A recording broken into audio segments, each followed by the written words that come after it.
Hello my dear students, मैं Vaishnavi ma'am स्वागत करती हूँ आप सभी का बिहार के नंबर 1 एजुकेशन प्लेटफॉर्म विद्याकुल पर। तो बच्चों, आप लोगों के लिए बहुत ही प्यारा सा, बहुत ही बेहतरीन सा सेशन हमारा आ चुका है। वन शॉट में हम सिविक्स का चैप्टर नंबर 2 जिसका नाम है सत्ता में साझेदारी की कार्य प्रणाली, इस चैप्टर के सारे कॉन्सेप्ट्स को, सारे एक एक छोटी छोटी भी बातों को, हर एक टर्म को बहुत ही बेहतरीन तरीके से आज हम पढ़ने वाले हैं। तो भाई बिल्कुल भी देर ना करते हुए चलो सीधा आते हैं अपने कॉन्सेप्ट की तरफ। तो भाई नाम हमारे चैप्टर का क्या है? सत्ता की साझेदारी की कार्य प्रणाली। ठीक है, तो भाई हर एक चीज को समझना बहुत ज्यादा जरूरी है। इसके पहले हम चैप्टर नंबर 1 में सारी चीजें समझ चुके हैं कि सत्ता में साझेदारी का मतलब क्या होता है। सत्ता बोले तो पावर, और उसकी साझेदारी मतलब क्या है? उसका डिस्ट्रीब्यूशन, किस तरीके से हम पावर को बांट रहे हैं। और यहाँ पर बांटने का मतलब ये बिल्कुल भी नहीं होता है कि यहाँ पर कमजोरी दिखाई जा रही है। ठीक है, बांटने का मतलब क्या होता है कि वहां पर मजबूती हो रही है। ठीक है, सत्ता में अगर हम पावर को डिस्ट्रीब्यूट करते हैं, ठीक है, अलग अलग समुदायों में डिवाइड करते हैं, अलग अलग पार्टीज में डिवाइड करते हैं,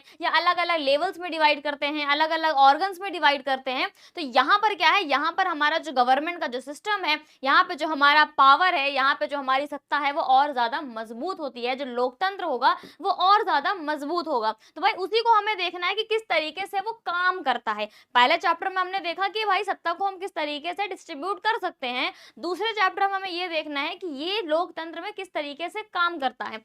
तो भाई पिछले अध्याय में हमने सारी चीजें इसकी ऑलरेडी देखी हुई हैं कि जब जाति, धर्म, रंग, भाषा आदि पर आधारित मानव समूहों को उचित मान्यता और सत्ता का बंटवारा नहीं मिलता है, तब उनका असंतोष और टकराव सामाजिक विभाजन, राजनीतिक अस्थिरता, सांस्कृतिक ठहराव और आर्थिक ठहराव को जन्म देता है। सिंपल सी चीज हमने देखी थी पहले ही चैप्टर में। हमने ये देखा हुआ कि भाई अगर किसी भी व्यक्ति को, या चाहे वो किसी भी समुदाय से बिलोंग करता हो, किसी भी रिलीजन से बिलोंग करता हो, किसी भी कास्ट से बिलोंग करता हो, अगर उसको अपनी आवाज उठाने का मौका नहीं मिलेगा, ठीक है, अगर वो अपनी बात पूरी तरीके से नहीं रख पाएगा, तो जाहिर सी बात है कि वहां पर हमें असंतोष देखने को मिलेगा, वहां पर हमें कॉन्फ्लिक्ट देखने को मिलेगा। और ये चीज हमने पहले चैप्टर में बहुत ही बखूबी तरीके से देखा हुआ है। और उसी की वजह से हमें क्या है? डिवीजन देखने को मिलता है, उसी की वजह से हमें विभाजन देखने को मिलता है। सत्ता साझा करने की प्रणाली राजनीतिक समाज की एकता, अखंडता और वैधता के लिए पूर्व शर्त है। लोकतंत्र में लोग सभी शक्ति का स्रोत और आनंद लेने वाले होते हैं। सिंपल से तुम्हें ये पता होता है कि भाई लोकतंत्र का मतलब क्या होता है बेटा?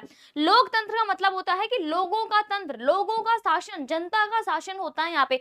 तो पावर, यहाँ पर सत्ता किसके कंट्रोल में होगी? जनता के कंट्रोल में होगी। सत्ता का सोर्स यहाँ पर कौन होगा? जनता होगी। सत्ता का फोकल पॉइंट यहाँ पर कौन होगा? जनता होगी। तो ये चीज हमेशा ध्यान रखना। यहाँ पर क्या है? स्वशासन की बात होती है लोकतंत्र में। इसकी संस्थाओं के माध्यम से स्वयं पर शासन करते हैं। भाई लोग ही लोगों पर शासन करते हैं। मतलब क्या है कि हमारे यहाँ में स्वशासन देखने को मिलता है। भाई जनता के फैसले में हर किसी की हिस्सेदारी होती है। सिंपल सी चीज भाई, अगर हम ही लोग मिलकर, सभी लोग मिलकर फैसला लेंगे, तो जाहिर सी बात है कि फैसला हमारे लिए ही अच्छा होगा। ठीक है, कोई और अगर हमारे लिए फैसला होगा तो उसमें भाई हमें दिक्कत देखने को मिल सकती है। हो सकता है वो हमारे बारे में ज्यादा बेहतर तरीके से ना समझता हो, लेकिन हम लोग ही अगर अपने बारे में फैसला लेते हैं, तो जाहिर सी बात है कि वो फैसला हमें सही देखने को मिलेगा। उसमें हमें गलती के चांसेस बहुत कम देखने को मिलेंगे। ठीक है, अब आगे क्या है? यह सत्ता में भागीदारी की व्यवस्था है और सभी की सहमति की प्रणाली है। भाई सत्ता की साझेदारी हमने देखा हुआ है कि किस तरीके से हम सत्ता का बंटवारा करते हैं, और ये उसी की साझेदारी की प्रणाली की हम यहाँ पर बात करने वाले हैं। ठीक है भाई, सरकार की लोकतांत्रिक प्रणाली ही सरकार की एकमात्र प्रणाली है जिसमें सरकार की शक्ति सभी के हाथों में होती है। ये पॉइंट बहुत ज्यादा इंपॉर्टेंट है बेटा, कि सरकार की जो शक्ति है ना, वो लोगों के हाथों में ही होती है, वो सभी के हाथों में तुम्हें देखने को मिलेगी। सभी को राजनीतिक शक्ति में हिस्सा दिया जाता है। मतलब क्या है? आपको पता है कि हम वोट देते हैं बच्चा, हमें क्या है? वोट देने का अधिकार है। और इसी वोट देने के अधिकार से हमें पता चलता है कि हमारी आवाज जो है वो ऊपर तक पहुंच जाएगी। हम जो यहाँ पर एमपी एमएलए को वोट देकर ऊपर संसद तक पहुंचाते हैं, वहीं तो लोग फिर बैठ के क्या है? आपस में सारा डिस्कशन करते हैं, वहीं पर जो है कानून पारित किया जाता है। तो कहीं ना कहीं वो लोग हमसे जुड़े हुए हैं, वो हमारा प्रतिनिधित्व कर रहे हैं वहां पर। तो इसका मतलब क्या है कि हमारा ही तो भाई काम हो रहा है रहा है वहां पे, हम ही तो वहां पर काम कर रहे हैं, सिंपल सी चीज ये है। फिर क्या है, गैर लोकतांत्रिक सरकार हो, जैसे राजशाही की बात कर लो भाई, मोनार्की जहां पर राजा का रूल तुम्हें देखने को मिलता है। फिर क्या है, तानाशाही, डिक्टेटरशिप की एक ही पर्सन के कंट्रोल में सारा का सारा चीज है, तो वहां पर क्या मिलेगा, वहां पर डिक्टेटरशिप देखने को मिलती है। या सामाजिक सरकार की अन्य प्रणालियों में सभी नागरिकों के पास आवश्यक रूप से अपने हित और सत्ता साझा करने की संभावनाएं नहीं होती हैं। हम जब अलग अलग प्रणालियों की बात करते हैं, जहां पर तुम्हें राजतंत्र देखने को मिलेगा, जहां पर तुम्हें सैन्य तंत्र देखने को मिलेगा, जहां पर तुम्हें डिक्टेटरशिप देखने को मिलेगी, वहां पर लोक कल्याण की बातें गलती से भी देखने को नहीं मिलती, वहां पर लोगों की आवाज उठाई ही नहीं जाती, लोगों को ये मौका वहां मिलता ही नहीं है कि वो अपनी बातें कहीं जाकर कह सके। लेकिन ये मौका, ये जो पावर है, ये जो शक्ति है, ये सिर्फ और सिर्फ लोकतंत्र में ही देखने को मिलती है। और किसके थ्रू मिलती है, सत्ता की साझेदारी के थ्रू ही देखने को मिलती है। वही चीज मैं आपको यहाँ पे समझाने की कोशिश कर रही हूँ। तो हर एक पॉइंट को बेटा ध्यान से समझते चलना, क्योंकि कॉन्सेप्ट अगर तुम्हारा क्लियर रहेगा ना कि भाई सत्ता की साझेदारी जो कार्य प्रणाली हम देख रहे हैं कि किस प्रकार की कार्य प्रणाली है, ये क्या मतलब है हमारा इसको यहाँ पे पढ़ने का, ठीक है, क्योंकि सत्ता की साझेदारी तो हमने समझ ली है, अब वो काम किस तरह से करती है ये भी हमारा समझना बहुत ज्यादा जरूरी है। अब पेपर के पॉइंट ऑफ व्यू से बहुत ज्यादा इंपॉर्टेंट चैप्टर है, तो इसमें प्लीज एक एक कॉन्सेप्ट को ध्यान देते चलना तुम, ठीक है। अब क्या है कि लोकतंत्र में सत्ता विभिन्न सामाजिक समूहों जैसे भाषाई, धार्मिक और अन्य समूहों के बीच विभाजित होती है। भाई हमें पता हुआ कि सत्ता जो है वो अलग अलग समूहों के बीच हमें डिवाइड देखने को मिलती है। आपको पता है कि जो वहां पे एमपी एमएलए जाते हैं भाई अलग अलग क्षेत्र से बिलोंग करते हैं, अलग अलग कम्युनिटी से बिलोंग करते हैं, जाहिर सी बात है कि सभी की हिस्सेदारी वहां पे मिल रही है। फिर क्या है, बेल्जियम, देखो बेल्जियम की कहानी, बेल्जियम की कहानी हमने कहाँ पर पढ़ी बेटा, याद करो, बेल्जियम की कहानी हमने पढ़ी है सत्ता की साझेदारी में, कि बेल्जियम में किस तरह की सरकार थी, किस तरीके का वहां का एथनिक कंपोजिशन था, किस तरीके से वहां की गवर्नमेंट ने सारा जो वहां पर क्लैश हो रहा था, जो तनाव का सिचुएशन बनी थी, जो टकराव देखने को मिला था, उसको किस तरीके से वहां की सरकार ने सही किया, ये हमने बेल्जियम की कहानी में बखूबी देखा हुआ है, ठीक है। अब वहां क्या है, बेल्जियम सामुदायिक सरकार में फ्रेंच और डच भाषी मंत्रियों की समान संख्या इसका एक उदाहरण है। वहां पर हमने देखा हुआ था, इनका पहला प्रोविजन ही यही था कि केंद्र सरकार में डच और फ्रेंच दोनों के प्रतिनिधियों की जो संख्या होगी वो आपस में बराबर होगी, और ये सत्ता की साझेदारी का बहुत बेहतरीन एग्जाम्पल है, ठीक है। दुनिया भर के कई संविधानों ने सामाजिक रूप से कमजोर समुदाय और महिलाओं को विधायिका और प्रशासन में हिस्सादारी देने के लिए विशेष व्यवस्था की है। हमें पता है कि हम विभिन्न जो है संविधान की बात करें, या हम सिर्फ और सिर्फ भारतीय संविधान की भी बात करें, तो हमें पता है, क्या पता है हमें, कि भाई जो कमजोर वर्ग के जो समुदाय हैं, ठीक है, जो मार्जिनाइज सेक्शन के जो लोग हैं, जहां तक भाई नहीं बेनिफिट्स पहुंच पा रहे हैं, जो वुमेन है, जो महिलाएं हैं, तो कहीं ना कहीं उनकी हिस्सेदारी को बढ़ावा देने के लिए, उनको मेन स्ट्रीम में लाने के लिए जो है विशेष व्यवस्था हमें देखने को मिलती है। जैसे हमारे यहाँ भी आप देखते होगा कि लोकल गवर्नमेंट की जब हम बात करते हैं, ठीक है, लोकल गवर्नमेंट बोले तो पंचायती राज सिस्टम की जब बात करते हैं, वहां पर तुम्हें गवर्नमेंट का जो, अरे सॉरी, वुमेन का वहां पर तुम्हें रिजर्वेशन देखने को मिलता है 1/3, बोले तो 33% जो है यहाँ पे रिजर्वेशन तुम्हें देखने को मिलता है। और इसी से रिलेटेड हमने देखा था जब हमारे यहाँ नई संसद का गठन हुआ था, जब नई संसद बनी थी, तो वहां पर भी पहला बिल जो तुम्हें देखने को मिलता है कौन सा, वुमेन रिजर्वेशन बिल देखने को मिलता है। वो भी यही बात करता है कि लोकसभा में भी 33% की हिस्सेदारी, 33% का रिजर्वेशन जो है वो महिलाओं को मिलना चाहिए, ठीक है। इसकी बात, इसको चाहो तो आप थोड़ा सा डिटेल में जाकर इसको पढ़ाई आप बिल्कुल कर सकते हो, क्योंकि कॉन्सेप्ट क्लियर करना बहुत ही ज्यादा जरूरी है बेटा, ठीक है। हमारा भारतीय संविधान भी इसमें से एक है, जहां महिलाओं की शक्ति का हिस्सा सुनिश्चित करने के लिए बहुत सारे विशेष प्रावधान किए गए हैं, जैसा कि मैंने अभी तुम्हें बताया इसके बारे में। और इसी प्रकार हमारे संविधान में भी अल्पसंख्यकों और कमजोर समुदायों की व्यवस्था की गई है। अब देखो अल्पसंख्यकों की बात करें तो हमारे यहाँ आर्टिकल दिया हुआ है, ठीक है, आर्टिकल तुम्हें पता होगा कि माइनॉरिटीज के लिए आर्टिकल तुम्हें देखने को मिलेगा 29 और 30, ठीक है, 29 और 30, इसको भी तुम ध्यान से पढ़ना, ठीक है। अब देखो यहाँ पर क्या है, अल्पसंख्यक जो समुदाय हैं उनके लिए भी विशेष व्यवस्था यहाँ पर की गई है। तो सोचो हर एक वर्ग को मेन स्ट्रीम में लाने के लिए पूरी की पूरी कोशिश जो है वो की गई है, ठीक है। फिर क्या है, कि लोकतंत्र में व्यापारी, उद्योगपति, किसान, शिक्षक, औद्योगिक मजदूर जैसे संगठित हित समूह सरकार की विभिन्न समितियों में प्रतिनिधि बनकर सत्ता में भागीदारी करते हैं या अपने हितों के लिए सरकार पर दबाव डालकर उनके निर्णयों को प्रभावित करके अप्रत्यक्ष रूप से सत्ता में भागीदारी करते हैं। मतलब क्या है, डायरेक्ट जब हम बात कर रहे हैं, सिंपल से इतना देखो, हम जब वोट देते हैं और एमपी एमएलए को जब चुनते हैं तो वो वहां जाकर, जो संसद में जाकर वो हमारे लिए फैसले लेते हैं, तो वो तो हमारा हो गया भाई। और हम देखते हैं कि बहुत सारे ऐसे ग्रुप वगैरह होते हैं, जैसे शिक्षकों का अलग से यूनियन बना हुआ है, किसानों का अलग से यूनियन बना हुआ है, लेबर्स का अलग से यूनियन बना हुआ है, ट्रेड यूनियन अलग से बना हुआ है।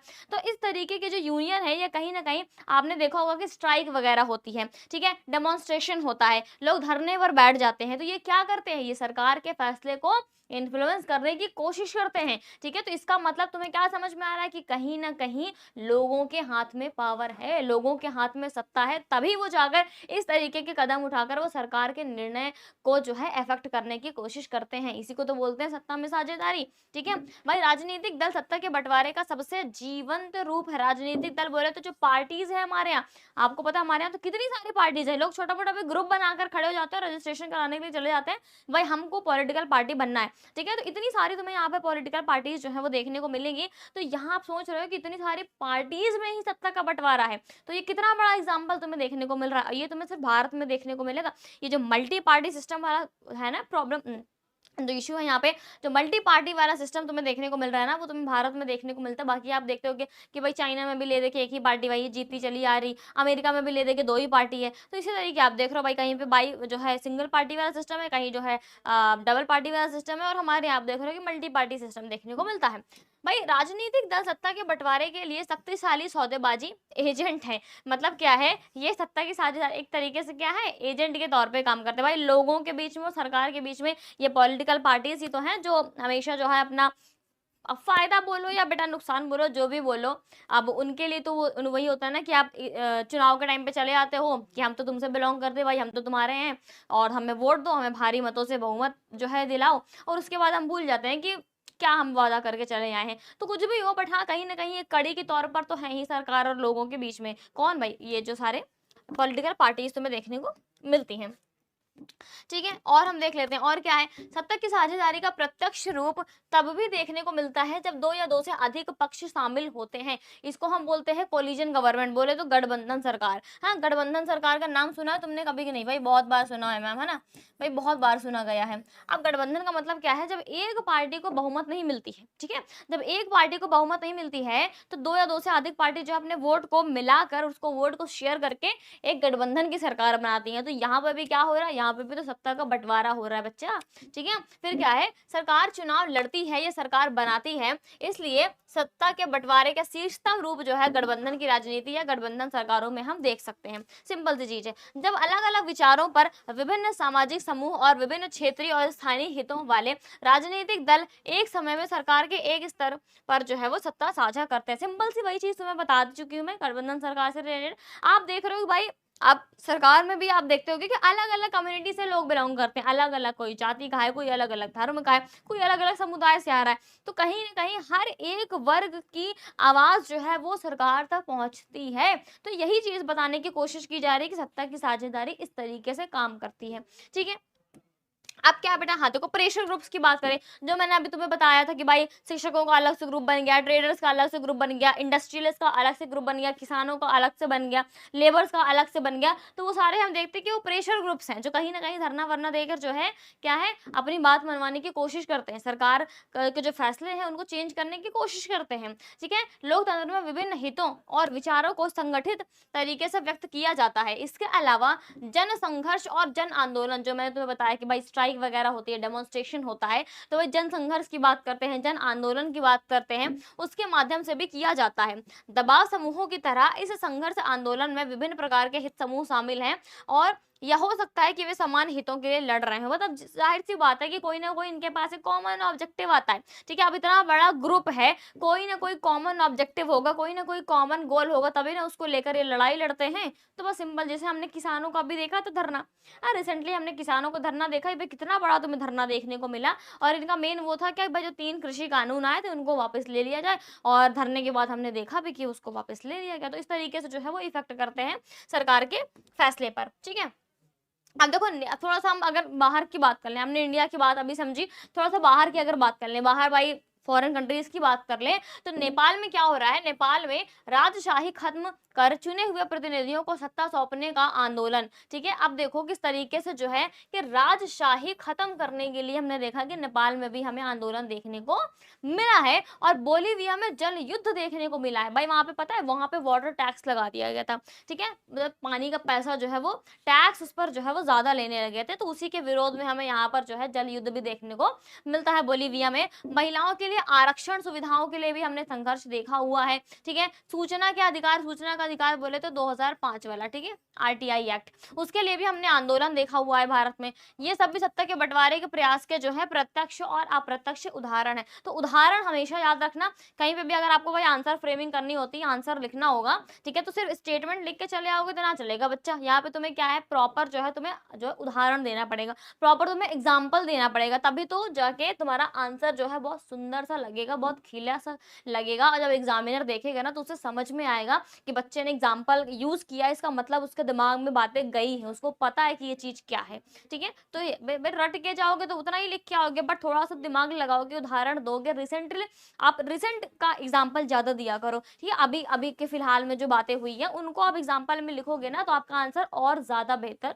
जो है वो लगेगा। ठीक है, कि भाई शक्तियों को सरकार के 3 अंगों में, देखो हमने देखा ना किस तरीके से कार्यप्रणाली काम कर रही है। तो सत्ता की साझेदारी, जब हम बात कर रहे हैं कि सत्ता को किस तरीके से डिवाइड किया जा रहा है, तो आप देखो अंगों में डिवाइड किया जा रहा है। अब अंग बोले तो क्या, विधायिका, कार्यपालिका और न्यायपालिका, ये याद रखना। अंग बोले तो 3, ठीक है, एक प्रॉपर सरफेस में हम इसको देखते हैं, इसीलिए हम इसको बोलते हैं हॉरिजॉन्टल पावर ऑफ डिस्ट्रीब्यूशन, बोले तो क्षैतिज। ठीक है, जो हम देखते हैं कि क्षैतिज जो विभाजन हम देख रहे हैं, क्षैतिज जो विवरण देख रहे हैं हम, ठीक है, एक तरफ विधायिका है, एक तरफ कार्यपालिका है, एक तरफ न्यायपालिका तुम्हें यहाँ पे देखने को मिलेगी, उसके बीच जो है विभाजित किया गया है। और ये सभी अंग समान स्तर पर, देखो एक ही लेवल पर है, तो कोई ना एक ऊपर है, कोई ना एक नीचे है, तो ये याद रखना हमेशा। ठीक है, और इन्हें नियंत्रण और संतुलन की प्रणाली भी बोलते हैं, बोले तो system of check and balance. ठीक है, नियंत्रण और संतुलन की प्रणाली भी बोलते हैं। इसका मतलब क्या है कि आपस में एक दूसरे का काम ये चेक करते रहते हैं, तो इसीलिए हम इसको बोलते हैं कि वो नियंत्रण और संतुलन की प्रणाली भी कहते हैं। इस प्रणाली को दुनिया के कई लोकतांत्रिक देशों जैसे अमेरिका, भारत आदि में अपनाया गया है। भारत में तो आप पूरा प्रॉपर एग्जाम्पल आप देखते हुए हो। ठीक है, भारत में सारी चीजें हो रही हैं। हाँ, ये वही सारी चीजें मैंने तुम्हें बताई, भाई जो है लेजिस्लेटिव हो गया, एग्जीक्यूटिव हो गया और जुडिशरी हो गया। यहाँ पर क्या है, यहाँ पर कानून बनता है। ठीक है, यहाँ पर क्या हो रहा है भाई, यहाँ पे कानून बनता है। ठीक है, ठीक है, और यहाँ पर जो है उसको इम्प्लीमेंट कराया जाता है, ठीक है, उसको प्रयोग में लाया जाता है। और यहाँ पर क्या है कि अगर जो है इसको तोड़ने का प्रयास किया जाए, भाई कानून के खिलाफ कुछ किया जाए, तो ये सजा देने के लिए बैठे हुए हैं। ठीक है, चलो अब देखो आगे। अब क्या है, ऐसी व्यवस्था पूरे देश के लिए एक आम सरकार यहाँ पे देखने को मिल रही है। शक्ति केंद्रीय, राज्य और क्षेत्रीय स्तर से नीचे की सरकारों के बीच भी वितरित की जाती है, अलग अलग लेवल में, बोले तो अलग अलग स्तरों में जो है यहाँ पर सत्ता का विभाजन हो रहा है, अलग अलग स्तरों में। ठीक है, तो वहां पर देख रहे हो, एक हमारा केंद्र सरकार हो गया, राज्य सरकार हो गया, फिर जो हमारी क्षेत्रीय सरकार है, जो हमारे लोकल गवर्नमेंट है। ठीक है, लोकल बोले तो जो पंचायती राज सिस्टम है, जो म्यूनसिपल काउंसिल है, म्यूनसिपल कॉर्पोरेशन है, नगर पंचायत है, तो ये सारी चीजें हैं। हम इसे स्थानीय स्वशासन के रूप में भी जानते हैं। और सत्ता के इस बंटवारे को आमतौर पर संघवाद के रूप में जाना जाता है। संघवाद, संघवाद याद रखना बच्चा, फेडरलिज्म की बात हो रही है यहाँ पे। और फेडरलिज्म का सिंपल सा मतलब होता है जहां पर आपको 2 या 2 से अधिक टायर ऑफ गवर्नमेंट देखने को मिले, 2 या 2 से अधिक स्तर में आपको जो है सरकार देखने को मिले, वहां पर हम देखते हैं कि उसको संघवाद बोलते हैं। ठीक है, उस कॉन्सेप्ट को अब प्रॉपर तुम्हें संघवाद अमेरिका में देखने को मिलता है। ठीक है, प्रॉपर तुम्हें संघवाद जो है अमेरिका में देखने को मिलता है। आप संघीय सरकार की विशेषताओं को निम्न अनुसार जो है चिन्हित कर सकते हैं। अब देखो विशेषताएं, ये बहुत इंपॉर्टेंट है, याद रखना। ठीक है, आपका जो है डिटेलिंग वाले क्वेश्चन में ये आ सकता है कि फेडरलिज्म की जो फीचर्स हैं वो कौन कौन से हैं, संघवाद की विशेषताएं जो है वो कौन कौन सी हैं, तो तुम्हें कैसे उसका जवाब देना है। ठीक है, तुम्हें कैसे उसका जवाब देना है। तो एक संघीय प्रणाली में सर्वोच्च शक्ति को केंद्र सरकार और इसके विभिन्न अधीनस्थ इकाइयों के बीच जो है वो विभाजित किया जाता है। एक हमारी सर्वोच्च शक्ति हो गई, और उसके बाद जो इसकी सब यूनिट्स हो गई। ठीक है, जैसे कि हमारा क्या है, सेंट्रल गवर्नमेंट है, और उसके बाद क्या है हमारा स्टेट गवर्नमेंट है। समझ में आया, सेंट्रल गवर्नमेंट हो गया और जो हमारा क्या है उसकी सब यूनिट हो गई जो हमारी अलग अलग स्टेट गवर्नमेंट है, तो वो एक फीचर हो गया संघवाद का। ठीक है, संघीय प्रणाली में दोहरी सरकार होती है, मतलब दो डुअल गवर्नमेंट, ये याद रखना, ये टर्म बहुत ज्यादा इंपॉर्टेंट है। मान लो भाई क्वेश्चन पूछेगा तो इस तरीके तुम्हें उसका जो है सब टॉपिक बनाकर आंसर देना पड़ेगा। तो यहाँ पर दोहरी सरकार देखने को मिलती है, एक केंद्रीय स्तर की मिलेगी और क्या है एक क्या है केंद्रीय स्तर की सरकार है जिसके अधिकार क्षेत्र के मामले में राष्ट्रीय महत्व होते हैं, जैसे कम्युनिकेशन हो गया, बैंकिंग हो गया, और स्पेस सेक्टर की बात कर लें वो आ जाएगा हमारा, तो वो किस में आएगा, ये सारी चीजें डिफेंस जो है वो यहाँ पर आएगा। राष्ट्रीय महत्व बोले तो केंद्र सरकार के कंट्रोल में आएगा। दूसरा स्तर क्या है, प्रांतीय या क्षेत्रीय सरकारें होती हैं जिनके अधिकार क्षेत्र के मामले जो है वो स्थानीय महत्व के होते हैं, जैसे हमारा पुलिस हो गया, एग्रीकल्चर हो गया, कॉमर्स हो गया, ये सारा हम देखते हैं कि वो स्टेट के कंट्रोल में रहता है। सिंपल से इतना याद रखो, ठीक है। फिर क्या है, सरकार का प्रत्येक स्तर जो है अपने क्षेत्र में स्वायत्त है और अपने संबंधित कार्यों के लिए लोगों के प्रति जवाबदेह है। अब देखो संघवाद में तुम्हें एक अलग फीचर देखने को मिलता है कि जो अलग अलग सरकारें हैं उनके जो है अलग अलग ज्यूरिसडिक्शन है, बोले तो अलग अलग अधिकार क्षेत्र हैं। ठीक है, कि केंद्र सरकार है तो केंद्र सरकार का पूरा वो देश रहेगा उसके कंट्रोल में, और राज्य सरकार है तो उस पर्टिकुलर राज्य जो है वो उसके कंट्रोल में रहेगा, और वो उन्हीं के लोगों के प्रति जवाबदेह रहते हैं। कि भाई अगर यूपी की गवर्नमेंट है तो वो एमपी के लोगों के लिए जवाबदेह नहीं होगी, उनके लिए वो अकाउंटेबल नहीं होगी, वो सिर्फ और सिर्फ यूपी के लोगों के लिए ही जवाबदेह होगी। तो ये चीज यहाँ पर बताई जा रही है। फिर सरकार के विभिन्न स्तर एक ही नागरिक समूह को यहाँ पर नियंत्रित करते हैं। मतलब क्या है कि सरकार के जो विभिन्न स्तर हैं, आप देख रहे हो कि जो राज्य सरकार इसको एक तरीके से अपने अधिकार क्षेत्र में रख रही है, कहीं ना कहीं ऊपर जब हम देखते हैं केंद्र सरकार का, तो वो तो भाई उसके अंडर में तो पूरा का पूरा देश आ रहा है, तो उसके अधिकार क्षेत्र में भी वो एरिया आता है। फिर क्या है, नागरिकों की दोहरी पहचान, इसका एग्जांपल आपको कहाँ पे देखने को मिलेगा, अमेरिका में। ठीक है, अमेरिका में आप देखते हो कि यहाँ पर क्या है, दोहरी पहचान देखने को मिलती है। ठीक है, अमेरिका में दोहरी पहचान देखने को मिलती है। एक तो कोई नागरिक अगर है वहां का, एक तो वो अमेरिका का नागरिक होगा, दूसरा वो जिस स्टेट में रहता होगा, चाहे फ्लोरिडा की बात कर लो, मैक्सिको की बात कर लो, वाशिंगटन की बात कर लो, ठीक है, तो वो जहां भी रहता होगा वो वहां की भी नागरिकता उसके पास होगी। तो दो नागरिकता वहां पे देखने को मिलती है। ठीक है, यहाँ तक कि उनके अपने क्षेत्र की भी, हम में से किसी भी तरह, हाँ देखो बिहारी, बंगाली, मराठी, अगर हम पर्टिकुलर इंडिया की बात करें, भारत की बात करते हैं, तो हमारे यहाँ भाई अगर स्थानीय लोगों की बात करें तो भाई लोग बोलते हैं कि हम कश्मीरी हैं, हम मराठी हैं, हम बंगाली हैं, हम पंजाबी हैं, हम तेलुगु हैं, हम तमिल हैं, ऐसा बोलते हैं ना। बट एट द एंड हमारे पास नागरिकता किस चीज की है, कि हम भारतीय हैं। हमारे पास इस चीज की नागरिकता नहीं है कि हम बंगाली हैं या हम पंजाबी हैं। ठीक है, इससे हम नहीं जाने जाते, हम जाने जाते हैं कि हम भारतीय हैं। तो आपको भारत में एकल नागरिकता देखने को मिलती है, बट अमेरिका में आपको डुअल सिटीजनशिप देखने को मिलेगी। ठीक है, शासन की द्विस्तरीय प्रणाली एक लिखित संविधान द्वारा प्रदान की जाती है। तो एक लिखित संविधान भी जो है ये भी एक फीचर है किसका, संघवाद का, कि एक लिखित संविधान होना बहुत ज्यादा जरूरी है यहाँ। ठीक है, अब देखो फिर क्या है, अब किसकी बात हो रही है कि विभिन्न स्तरों पर सरकारों की शक्तियां संविधान में स्पष्ट रूप से निहित हैं। यह दोनों सरकार के अधिकारों और शक्तियों का स्रोत है। भाई सिंपल सी चीज है कि हमारे यहाँ प्रॉपर जो है संविधान है, तो संविधान में लिखा हुआ है कि कौन सी सरकार के पास जो है कितने अधिकार है, कितने कर्तव्य, उसे क्या क्या काम करना है, उसके सारे अधिकार जो है वो वहां पर लिखे हुए हैं। ठीक है, संविधान के बुनियादी प्रावधानों को केवल सरकार का एक स्तर से नहीं बदला जा सकता, इसके लिए सरकारों और विशेष प्रक्रियाओं दोनों स्तरों की सहमति से अपनाई जानी चाहिए। सिंपल सा है कि भाई अगर बुनियादी प्रावधानों की बात करें, जो बेसिक स्ट्रक्चर की बात करें, ठीक है, अगर भाई संविधान बना है तो कुछ ना कुछ उसका मूल होगा ना, कुछ ना कुछ उसका मूल स्ट्रक्चर होगा, मूल अस्तित्व होगा। तो उसमें अगर कुछ बदलाव करना है ना, तो कोई एक लेवल की गवर्नमेंट नहीं कर सकती, चाहे वो सेंट्रल लेवल हो चाहे वो स्टेट लेवल हो, दोनों को मिलकर आपसी सहमति के साथ ही वहां पर संशोधन किया जा सकता है। ठीक है, एक स्वतंत्र न्यायपालिका भी यहाँ पर होगी, भाई स्वतंत्र न्यायपालिका होगी यहाँ पे। ठीक है, इंडिपेंडेंट जुडिशरी देखने को मिलती है। ठीक है, इसमें संविधान और विभिन्न सरकारों की शक्तियों को प्रदान करने की भी शक्ति है, और ये केंद्र सरकार और राज्य सरकार के बीच शक्तियों के विभाजन के संबंध में विवादों को भी हल करता है। मतलब क्या है कि अगर अलग अलग राज्यों के बीच कोई अगर मतभेद देखने को मिला, या केंद्र सरकार और राज्य के बीच अगर कोई मतभेद देखने को मिला, तो उसको सॉर्ट आउट कौन करेगा, उसको सही कौन करेगा, उसको जो है एक उसका सही रिजल्ट कौन देगा, तो भाई हमारा जो है न्यायपालिका, जो हमारा सुप्रीम कोर्ट यहाँ पर है, तो सुप्रीम कोर्ट देगा। तो भाई प्रॉपर यहाँ पर इंडिपेंडेंट न्याय न्यायपालिका देखने को मिलती है। तो ये सारे फीचर्स तुम्हें देखने को मिल रहे हैं काहे के, ये फीचर्स है तुम्हारे संघवाद के, ठीक है। काहे के हैं, याद रखना बच्चा, भाई डायरेक्ट क्वेश्चन पूछा जाता है कि संघवाद की विशेषताएं क्या है, तो तुमको ये याद होना चाहिए कि संघवाद की कितनी सारी जो विशेषताएं हैं, और उसको तुम्हें अच्छे से डिटेल में लिखना होगा और प्रॉपर एग्जाम्पल सहित बताना होगा। आप थोड़ा सा ये देख लो कि जो है संघवाद जो है वो दो तरीके का तुम्हें देखने को मिलता है, ठीक है। दो तरीके का तुम्हें देखने को मिलता है, एक है क्या है कमिंग टुगेदर फेडरेशन, दूसरा क्या है होल्डिंग टुगेदर फेडरेशन। एक क्या है कमिंग टुगेदर फेडरेशन, दूसरा क्या है होल्डिंग टुगेदर फेडरेशन। आप देखो कि कभी कभी कई स्वतंत्र और संप्रभु राज्य जो है वो आम संप्रभुता के साथ एक संघीय राज्य बनने के लिए एक साथ आ जाते हैं। सिंपल सा ये देखो, डायग्राम के साथ समझो कि बहुत अच्छे समझ में आएगा।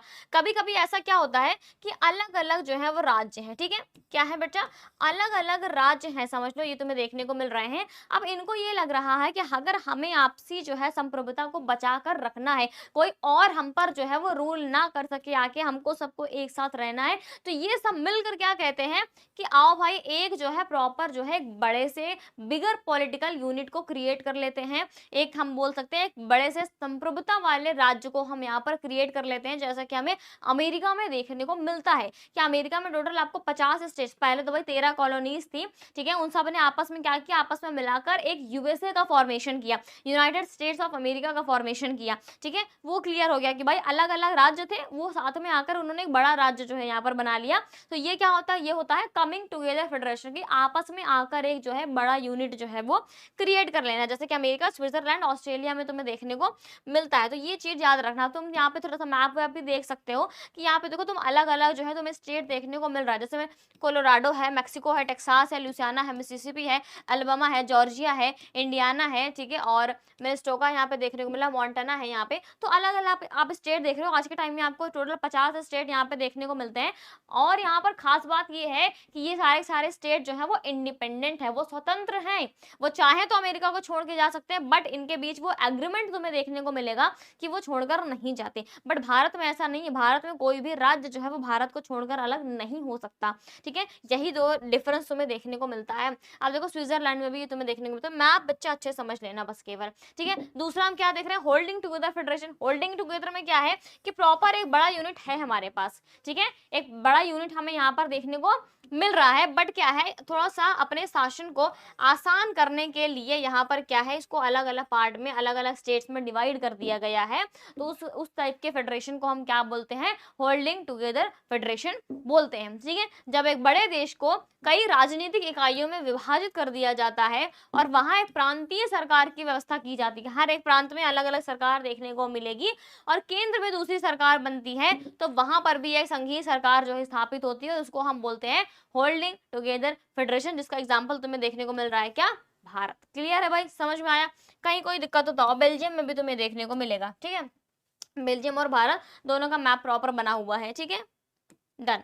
अब क्या है भाई, शासन के सिद्धांत के रूप में संघवाद विभिन्न परिस्थितियों में अलग अलग रूप ले लेता है। उदाहरण के लिए संघीय शासन प्रणाली की शुरुआत संयुक्त राज्य अमेरिका में हुई, लेकिन जब इसे अन्य देशों में अपनाया गया तो इसका रूप अलग था। जैसे जर्मनी, भारत और स्विट्जरलैंड की संघीय व्यवस्था संयुक्त राज्य अमेरिका से अलग है। भाई जाहिर सी बात है कि अगर कहीं किसी चीज का इन्वेंशन हुआ है तो वो दूसरी जगह पहुंचते पहुंचते पहुंचते पहुंचते कुछ अलग रूप जो है ले लेती। सिंपल सा एग्जाम्पल देख लो, आपने अपने बेस्ट फ्रेंड से बताया कुछ और, ठीक है, उससे आपने कुछ अपनी बातें शेयर की, उसने किसी और को बता दिया तो किसी अलग फॉर्मेट में बता दिया, फिर उसने अपने बेस्ट फ्रेंड को बता दिया तो कुछ और तरीके से बता दिया, फिर उसने अपने बेस्ट फ्रेंड को बता दिया तो कुछ और तरीके से बता दिया। तो अंत होते होते सबका जो है तरीका अलग हो गया है कि वो बात ही एकदम से अलग अलग हो जाएगी। तो यहाँ पर शुरुआत भले अमेरिका से देखने को मिली थी कि अमेरिका में प्रॉपर संघवाद देखने को मिला था, लेकिन जब ये अलग अलग देशों में फैला, अलग अलग राज्यों ने इसे अपनाया, तब इसका जो है तरीके से क्या है, इसका नेचर, इसका स्वरूप जो है वो बदलता चला गया, ठीक है। आप भारत में आपको अलग तरीके से मिलेगा, भाई भारत में तो प्रॉपर संघवाद मिलेगा ही नहीं, भारत में हम इसको क्या बोलते हैं, ठीक है। यहाँ पर आपको किस तरीके का मिलेगा, यहाँ पर मिलेगा क्वासी फेडरल टाइप, ठीक है, ये कंप्लीट फेडरल नहीं है, ठीक है। कैसा कैसा है भाई, क्वासी फेडरल है। और ये स्टेटमेंट किसने कहा है, केसी वियर ने कहा है। ये याद रखना, ये आपके ऑब्जेक्टिव के लिए बहुत ज्यादा इंपॉर्टेंट है। केसी वियर का स्टेटमेंट है कि भारत का जो संविधान है, जो संघवाद है भारत का, वो क्वासी फेडरल टाइप है। ठीक है, बेल्जियम में भी आपको अलग तरीके का मिलेगा, स्विट्जरलैंड में आपको अलग तरीके का मिलेगा, जर्मनी में आपको अलग तरीके का मिलेगा। ठीक है, केंद्र और राज्य के बीच शक्तियों का विभाजन प्रत्येक संघीय सरकार में उसके ऐतिहासिक अनुभव, सामाजिक और राजनीतिक आवश्यकताओं के अनुसार किया जाता है। सिंपल सा याद रखो कि भाई जाहिर सी बात है, प्रॉपर संविधान में लिखा हुआ है कि केंद्र सरकार के पास कितनी शक्तियां हैं और राज्य सरकार के पास कितनी शक्तियां हैं, और इसको बाकी जो है प्रॉपर इसका डिवाइडेशन किया गया है। ठीक है, हम इसमें देखते हैं, एक आता है 7th शेड्यूल। ठीक है, 7th शेड्यूल की जब हम बात करते हैं ना, तो यहाँ पर जो है प्रॉपर लिस्ट दी गई है। ठीक है, प्रॉपर क्या है, यहाँ पर लिस्ट दी गई है कि मतलब सेंट्रल गवर्नमेंट है, जो केंद्र सरकार है, उसके पास जो है कितने सब्जेक्ट्स हैं, और स्टेट सरकार के बीच जो है कितने सब्जेक्ट्स हैं, और दोनों के लिए कॉमन जो सब्जेक्ट है वो हमारी तीसरी लिस्ट में आता है, वो कॉन्करेंट लिस्ट में आता है। तो इस तरीके की लिस्ट भी आपको यहाँ पर 7th शेड्यूल में देखने को मिलेगी। ठीक है, इसको डिटेल से पढ़ना। ठीक है, क्लियर है भाई, डन है। कहीं कोई डाउट हो तो बता देना। ठीक है, कहीं कोई अगर डाउट आ रहा है तो प्लीज उसको बताते चलना। फिर क्या है, इस प्रकार सरकार की संघीय प्रणाली के दोहरे उद्देश्य, भाई 2 उद्देश्य है, बहुत ज्यादा इंपॉर्टेंट है, याद रखना। पहला क्या है कि क्षेत्रीय और अन्य विविधताओं का सम्मान करना, कि भाई जो अलग अलग डाइवर्सिटी है, जो यहाँ पर वेरिएशन है, उसका प्रॉपर सम्मान होना चाहिए, उसकी प्रॉपर हिस्सेदारी देखने को मिलनी चाहिए, और राष्ट्रीय एकता और अखंडता की भी रक्षा करना और उसको बढ़ावा देना। ये दोनों बहुत मेजर फंक्शंस देखने को मिलते हैं किसके, संघीय प्रणाली के, बोले तो फेडरलिज्म के। तो भाई डायरेक्ट क्वेश्चन बन जाएगा कि संघीय प्रणाली के जो है वो 2 उद्देश्य कौन से हैं, तो बच्चे यही 2 उद्देश्य हैं, उसको प्लीज ध्यान से, प्यार से, अच्छे से समझ लेना। ठीक है, अब थोड़ा सा आगे देख लेते हैं और हमारे पास आगे क्या चीजें हैं।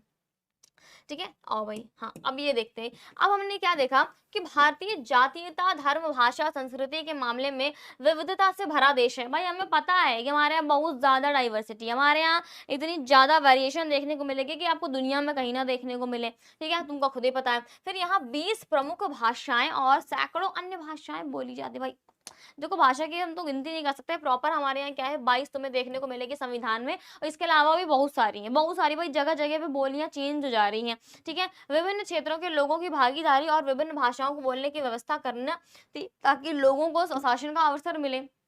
भाई जब नया नया भारत हमने देखा, जब आजाद हुआ था, तो उनका मेन काम क्या था कि भाई हर एक व्यक्ति को स्वशासन का अधिकार मिलना चाहिए, उसे लगना चाहिए कि हम खुद शासन कर रहे हैं, उसको हर एक चीज का प्रॉपर अधिकार मिलना चाहिए। ये वहाँ भाई जैसे ही देश हमारा आजाद हुआ था, तो सरकार के दिमाग में ये चीज थी कि ये जो है स्वशासन वाला जो कॉन्सेप्ट है, ये खत्म नहीं होना चाहिए बिल्कुल भी। और एक स्वतंत्र न्यायपालिका जो है प्रदान की जाती है, इसमें संविधान और विभिन्न सरकारों की शक्तियों को प्रदान करने की भी शक्ति है, जो हमने बताया हुआ है ऑलरेडी आपको। और ये केंद्र सरकार और राज्य सरकारों के बीच शक्तियों और शक्तियों के विभाजन के संबंध में विवादों को भी हल करता है। भाई बताया हुआ है इसके बारे में, न्यायपालिका के बारे में सारी चीजें कवर भाई बताई हुई है तुम्हें। ठीक है, अब क्या है, हाँ प्रॉपर आप यहाँ पे देख रहे हो कि किस तरीके से हमने देखा कि पार्टीशन ऑफ इंडिया की जब हम बात करते हैं कि जब भारत देश आजाद हुआ था, तो किस तरीके से आपको अलग अलग एरिया जो है वो देखने को मिल रहा है। सिक्किम को भाई जब भारत में मिलाया गया अलग तरीके से, जूनागढ़ अलग तरीके से मिला। भाई हैदराबाद में तो प्रॉपर जो है ऑपरेशन चलाया गया था, ऑपरेशन पोलो, तब जाकर हैदराबाद आया। भाई कश्मीर के साथ भी बहुत सारा इशू हुआ, चलता चला आ ही रहा है इशू अभी भी। ठीक है, पंजाब के साथ भी हुआ, दीव, दादरा नागर हवेली। तो अलग अलग तरीके से हमने देखा है कि जो बाहर के जो भाई विदेशी शक्तियों के कंट्रोल में था हमारा भारत, तो उसको किस तरीके से एक अखंड भारत बनाने की कोशिश की गई है। तो हमें पार्टीशन के बाद सोचो वहां के उस टाइम पे सरकार के दिमाग में कितना कौतूहल मचा रहा होगा, कितना उथल पुथल मचा था कि किस तरीके से हम इस भारत को हमेशा के लिए अखंड बनाकर रखें। ठीक है, क्लियर है भाई। फिर क्या है, कांग्रेस पार्टी जिसने स्वतंत्रता आंदोलन के दौरान राष्ट्रीय संघर्ष का नेतृत्व किया, शुरू से ही संघीय प्रणाली के समर्थक थी। भाई इनका मानना भाई, और जाहिर सी बात है कि ये थोड़ा सा होना भी चाहिए, ताकि एक केंद्र सरकार तो रहे ही रहे, लेकिन स्थानीय सरकार का होना भी बहुत ज्यादा जरूरी है, ताकि कहीं ना कहीं लोग उनसे कनेक्ट रह सके। ठीक है, लोगों को लगे कि भाई हाँ हमारे लिए कोई काम कर रहा है। ठीक है, अब सिर्फ एक ही अगर सरकार होती तो भाई लोगों को लगता ना कि असम के लोगों को लगता कि हमारा तो कुछ काम ही नहीं हो रहा है, कर्नाटक जगह के लोगों को लगता है कि हमारा तो कुछ काम ही नहीं हो रहा, बट अगर वहाँ पर अलग अलग गवर्नमेंट है, कर्नाटका के पास अपनी सरकार है, असम के पास अपनी सरकार है, तो वो डायरेक्ट उनसे जाके कनेक्ट हो सकते हैं। और इसीलिए हम देखते हैं कि हमारा क्या है, विकेंद्रीकरण का कॉन्सेप्ट आ जाता है कि और ज़्यादा जो है लोगों से कनेक्ट होना है तो एकदम लोकल लेवल पर, तभी हम देखते हैं कि क्या आ जाता है, हमारा पंचायत देखने को मिलती है, ग्राम सभा देखने को मिलती है, तो एकदम से लोगों से एकदम डायरेक्टली यहाँ पर जो है लोगों से कनेक्शन हो जाता है। फिर क्या है, 1946 1946 में बनी संविधान सभा का आधार भी क्या रहा है, हमेशा से संघवाद ही रहा है। संविधान जो संघवाद की पहली शर्त के रूप में भारतीय संविधान दो प्रकार की सरकारें यहाँ पर प्रदान की गई थी, एक केंद्र सरकार हो गई थी और दूसरी हमारी राज्य सरकार हो गई थी, ठीक है, प्रांतीय जिसको हम बोल सकते हैं। और हमने उसके बाद हमने देखा कि जब हमारा संविधान संशोधन किया गया था 73वां और 74वां, इसमें हमें कौन सा कॉन्सेप्ट देखने को मिलता है भाई, विकेंद्रीकरण का, ठीक है, विकेंद्रीकरण का यहाँ पर, ठीक है, विकेंद्रीकरण का हमें यहाँ पर कॉन्सेप्ट मिलता है भाई, डिसेंट्रलाइजेशन का यहाँ पर कॉन्सेप्ट मिलता है कि लोगों से और आसानी तरीके से जो है वो लोग कनेक्ट हो जाते हैं। फिर क्या है, विधायी शक्तियों का उल्लेख 3 सूचियों में किया गया, ठीक है। अब देखो यहाँ पर क्या बताया जा रहा है कि 3 सूचियों के बारे में, जो मैंने तुम्हें बताया ना कि 7th शेड्यूल में तुम्हें देखने को मिल रहा है, ठीक है, किसमें मिल रहा है भाई, 7th शेड्यूल में तुम्हें देखने को मिलती है, जिसमें तुम्हें 3 लिस्ट देखने को मिलेगी, ठीक है, 3 जो है लिस्ट देखने को मिलेगी, उसी के बारे में यहाँ पर बताया गया है कि केंद्र और राज्य दोनों के लिए महत्व के विषय को समवर्ती सूची में रखा गया, बोले तो कॉन्करेंट लिस्ट में, जो दोनों के लिए ही इंपॉर्टेंट है भाई। केंद्र सरकार के पास केंद्र सरकार वाले सब्जेक्ट है, राज्य सरकार के पास राज्य सरकार वाले सब्जेक्ट है, लेकिन जो दोनों के लिए कॉमन है, जैसे कि शादी विवाह का हो गया, अडॉप्शन का हो गया, तो ये सारा जो हमारे पास कॉन्सेप्ट है, फॉरेस्ट हो गया, एजुकेशन हो गया, तो ये कॉमन है दोनों के लिए, तो ये किसमें रखा जाएगा, ये रखा जाएगा समवर्ती सूची में। केंद्र सरकार को उन विषयों पर कानून बनाने की शक्ति दी गई है जो इन 3 सूचियों में नहीं आते हैं। अब जो इन 3 सूचियों में नहीं आते हैं वो किसमें आते हैं बच्चा, एक नई हम बात करते हैं लिस्ट की, उसको हम बोलते हैं रेसिडुअरी लिस्ट, ठीक है, रेसिडुअरी लिस्ट, तो वो इस लिस्ट में आते हैं। और यहाँ पर जो है एक बात, वो फैसला कौन लेता है बच्चा, यहाँ पर फैसला लेती है केंद्र सरकार। कहीं पे भी क्लैशेस होगा, कहीं पर भी कुछ भी होगा, तो यहाँ पर फैसला कौन लेगा भाई, फैसला लेगी केंद्र सरकार, ये याद रखना तुम, ठीक है। चलो ये देखो पूरा का पूरा आप देख सकते हो संविधान सभा की, यहाँ पे तुम्हें फोटो देखने को मिल रही है, पहचान लो भाई, सभी को यहाँ पे पहचान लो। किसी भाई देखो, डॉक्टर राजेंद्र प्रसाद यहाँ देखने को मिला है, ठीक है, और यहाँ पे पंडित जवाहरलाल नेहरू यहाँ पे देखने को मिल रहा है, सरदार वल्लभ भाई पटेल यहाँ पे देखने को मिल रहा है। आप इस तरीके से पहचान सकते हो सबको, भाई लाल बहादुर शास्त्री आपको यहाँ पे देखने को मिल रहा है, ठीक है। आई होप कि आपको ध्यान से दिखाई दे रहे होंगे सभी, तो एक एक करके इन्हें पहचानने की कोशिश करना, देखते हैं आप कितनों को पहचान पाते हो, ठीक है। फिर क्या है, भारतीय संघ में कुछ राज्यों को विशेष अधिकार प्राप्त है, देखो कुछ राज्यों को विशेष अधिकार प्राप्त है, जैसे हमने कश्मीर का देखा हुआ था कि 370 आर्टिकल 370 जो है उसको मिला हुआ था भाई, उसको विशेष अधिकार मिला हुआ था, जिसे क्या है बाद में हटा दिया गया, ठीक है। फिर क्या है, जैसे भारत में जम्मू कश्मीर को दिया गया था, भारत के कई राज्यों से अरुणाचल हो गया, सिक्किम हो गया, मणिपुर हो गया आदि के लिए भी कुछ विशेष प्रावधान है, ठीक है। कुछ ऐसे स्टेट्स देखने को मिलते हैं, ठीक है, कुछ ऐसे स्टेट्स यहाँ पर देखने को मिलते हैं, कुछ ऐसे यहाँ पर स्टेट्स देखने को मिलते हैं, जैसे कि हम बात करते हैं जो किसमें आते हैं भाई, वो आते हैं हमारे 6th शेड्यूल में, ठीक है।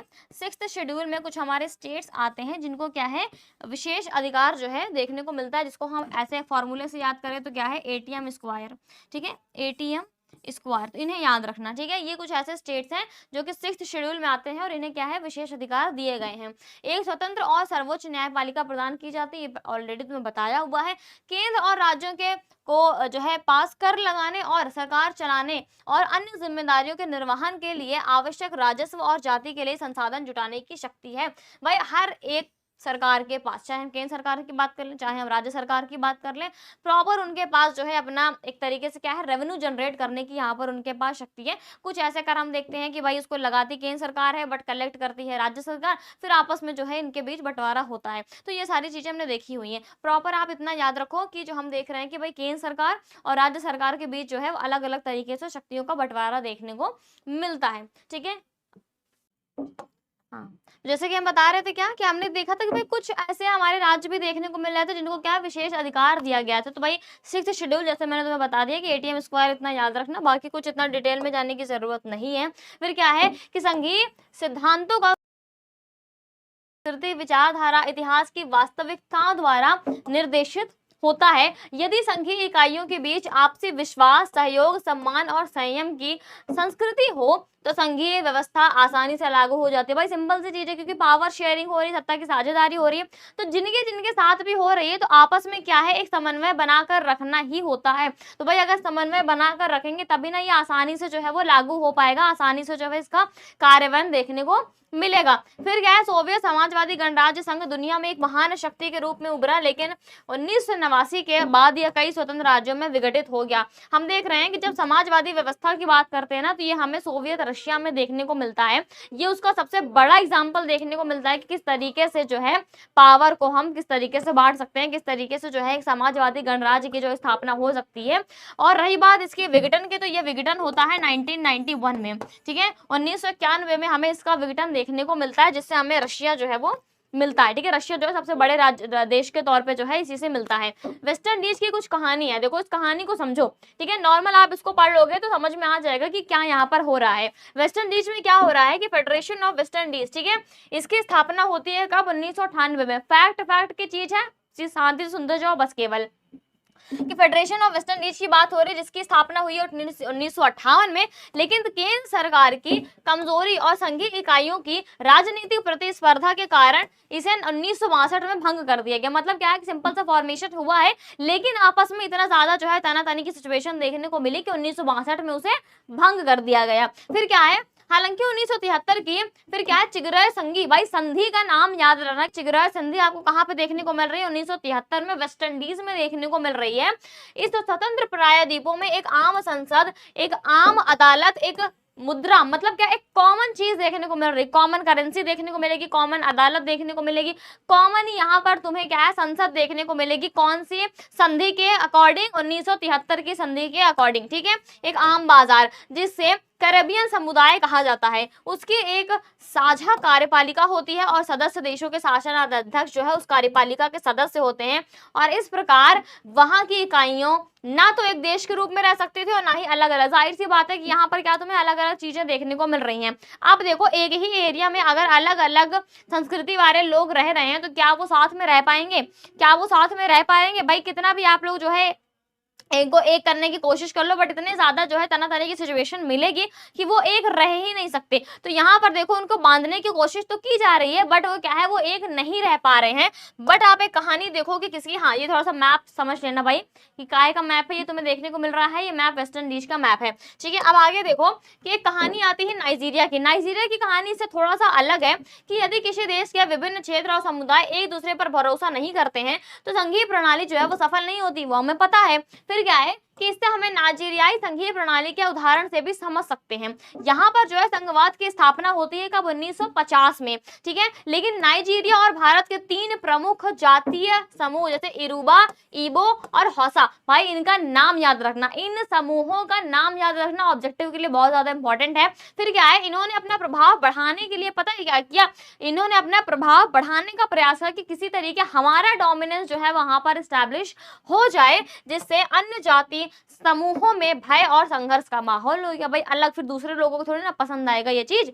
फिर क्या है, तो और सैन्य शासन की स्थापना हुई 1999 में। नाइजीरिया में क्या हुआ कि लोकतंत्र की बहाली कर दी गई और धार्मिक मतभेद लेकिन वहां पर क्या है बने रहे। नाइजीरिया संघ को इस समस्या का भी सामना जो है वो करना पड़ा, लेकिन फिर क्या है कि प्रशासन से राजस्व को कौन नियंत्रित करेगा। मतलब सिंपल सा चीज ये है कि नाइजीरिया में क्या हुआ कि लोकतंत्र की बहाली तो कर दी गई, लोकतंत्र की बहाली तो कर दी गई, लेकिन एक होता ना कि प्रॉपर लीडरशिप कौन प्रोवाइड करेगा, कौन इतने बड़े देश को संभालेगा, ये जो है इनके सामने बहुत बड़ा सवाल जो है वो रह गया, ठीक है। इनके सामने क्या है, ये बहुत बड़ा सवाल जो है वो रह गया। तो आप देख सकते हो नाइजीरिया के, भाई यहाँ पर अलग अलग संस्कृति के तुम्हें बहुत सारे लोग यहाँ पर देखने को मिलेंगे, अलग अलग समुदाय के लोग तुम्हें देखने को मिलेंगे। श्रीलंका में राजनीतिक अस्थिरता का एक प्रमुख कारण क्या है भाई, भाषाई मतभेद। मतलब क्या है भाषा, भाई श्रीलंका की कहानी हमने देखी हुई ना बच्चा, श्रीलंका की कहानी हमने देखी हुई ना, सब कुछ वहां पर भाषा के बेसिस पर ही हुआ, क्योंकि सिन्हाला को भाई बहुत ज्यादा उनको डोमिनेंस देखने को मिल रहा था, ठीक है भाई 74% है तो हमारा रुतबा चलेगा, तो वही चीज यहाँ पे मिल रहा था। फिर क्या है, संविधान के अनुसार क्या है, आधिकारिक भाषा के रूप में अंग्रेजी के उपयोग पर प्रतिबंध के बावजूद गैर हिंदी भाषी राज्यों की मांग के कारण अंग्रेजी का उपयोग जारी रहा। तमिलनाडु में इस मांग के विरुद्ध जो है जन आंदोलन हुआ था। हम अपने यहाँ भारत देश की भी बात करते हैं तो भाई भाषा को लेकर बहुत ज्यादा विवाद हमें देखने को मिला था। भाई हम देखते हैं कि जब आंध्र प्रदेश जब नया जो है राज्य बना था तो कहीं ना कहीं बहुत बड़ा आंदोलन देखने को मिला था, और वो भाषा के आधार पर ही जो पहला राज्य बनता है उसका नाम क्या था, आंध्र प्रदेश उसका नाम था। तो याद रखना इस चीज को कि भाई उन लोगों, भाई साउथ में आप देखते हो जो हमारा नॉर्थ ईस्ट वाला पार्ट है वहां पर आप देखोगे तो क्या वहां पे कोई हिंदी बोलने वाला तो नहीं मिलेगा। जब हिंदी बोलने वाला नहीं मिलेगा तो वो तो यही चाहेंगे ना कि इंग्लिश भी भाषा हमारी रहे, इंग्लिश भी हमारी ऑफिशियल लैंग्वेज रहे। बट क्या है कि इंग्लिश को खत्म कर दिया गया था, उसे जो है ऑफिशियल दर्जे से हटा दिया गया था। लेकिन इनकी इतनी ज्यादा मांग उठी, इतने ज्यादा आंदोलन देखने को मिले कि फिर से जो है इंग्लिश को आधिकारिक भाषा जो है वो बनाया गया। सरकार ने आधिकारिक कामकाज में हिंदी के साथ साथ क्या है, अंग्रेजी के उपयोग को भी वहां पर क्या है, रजामंदी उससे कर दी गई। ठीक है भाई, क्लियर। फिर क्या है, मैप आप प्रॉपर देख सकते हो कि किस तरीके जो है आपको यहाँ पर देखने को मिल रहा है। पहले आप देख रहे हो कि कितने कम कम यहाँ पे देखो, आप देखो पार्टीशन के बाद वाला मैप है ये, ठीक है, आजादी के बाद वाला मैप है यहाँ पे देखने को मिल रहा है। और यहाँ पर तुम्हें क्या है, उसके बाद कितना ज्यादा जो है भाषा के आधार पर जो है अलग अलग राज्य बने हैं वो आप इस मैप में समझ सकते हो। फिर क्या है, केंद्र और राज्य संघीय प्रणाली के कामकाज के लिए एक कसौटी के रूप में कार्य करते हैं। ये हमें पता हुआ है कि भाई जब मैं केंद्र और राज्य में अलग अलग दलों की सरकार थी तो केंद्र सरकारों ने राज्य के अधिकारों की अनदेखी की। भाई पता है हमें, ऐसा होता है ना कि भाई सेंट्रल स्टेट में कोई और सरकार है, राज्य में कोई और सरकार है, तो जाहिर सी बात है कि केंद्र सरकार राज्य सरकार के कामकाज में भाई दखल अंदाजी तो करेगी करेगी। फिर क्या होता है कि 1980 के दशक में केंद्र सरकार में जम्मू और आंध्र की निर्वाचित सरकार को उन्होंने बर्खास्त कर दिया गया था, और इसकी बहुत आलोचना की गई कि भाई केंद्र सरकार कैसे ऐसे राज्य सरकारों को बर्खास्त कर सकती है। बट यहाँ पर हुआ था ऐसा। फिर 1990 के बाद से भाई स्थिति इतनी ज्यादा बदल गई कि हमें क्या देखने को मिल रहा है कि कांग्रेस का दबदबा जो है वो कम हो गया और केंद्र में गठबंधन की सरकार देखने को मिल रही। और जब गठबंधन की सरकार देखने को मिल रही है तो भाई कोई ना कोई दल कहीं ना कहीं तो उसकी सरकार रहेगी ही।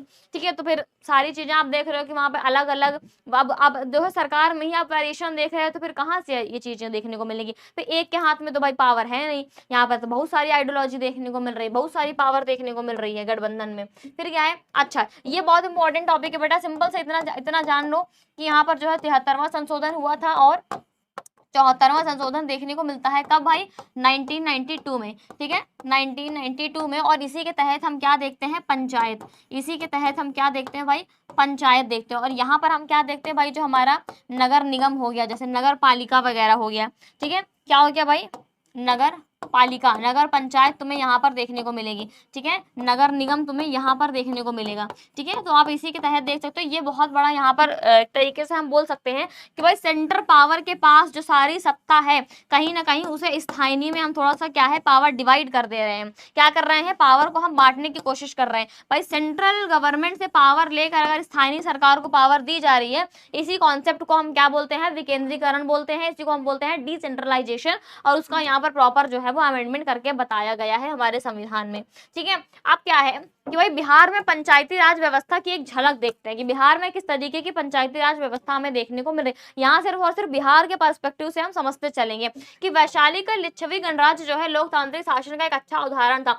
मतलब क्या है, एंशिएंट टाइम में चले जाओ, थोड़ा सा प्राचीन काल में जाओ कि जब वैशाली का टाइम था, बोले तो 6th सेंचुरी की बात हो रही है यहाँ पे। ठीक है, जब महाजनपद का टाइम था ना, तो वहां पर क्या है, एक गणराज्य के तौर पर था लिच्छवी गणराज्य। ठीक है, और क्या वैदिक ग्रंथों में भी हमें सभा और समिति जैसी जो है संस्थाओं का जिक्र मिलता है। ठीक है, आपने देखा होगा कि जो हमारा अर्ली वैदिक पीरियड होता है वहां पर तुम्हें सभा और समिति देखने को मिलेगी। सभा जो एल्डर्स के लिए होती है और जो समिति थी जो वहां पे नॉर्मल लोग भी वहां पर आते थे, वहां पे उठना बैठना होता था। ठीक है, हमारी सांस्कृतिक विरासत की एक अनूठी विशेषता है। तो हमारे राष्ट्रपिता महात्मा गांधी कहा करते थे कि भारत की आत्मा जो है वो गांव में बसती है। ये स्टेटमेंट तुम्हारे लिए बहुत ज्यादा इंपॉर्टेंट है, एग्जाम पॉइंट ऑफ व्यू से भी बहुत ज्यादा इंपॉर्टेंट है कि महात्मा गांधी ने क्या कहा था कि हमारे जो भारत की आत्मा है ना वो गाँव में बसती है। कि अगर भारत को देखना है, भारत को समझना है ना, तो गाँव में जाकर देखो, गाँव में जाकर रहो, तुम्हें भारत समझ में आ जाएगा। ठीक है, फिर क्या है, फिर क्या देख रहे हैं कि स्थानीय स्वशासन राज्य के नीति निर्देश सिद्धांतों के अनुच्छेद 40 में निहित है।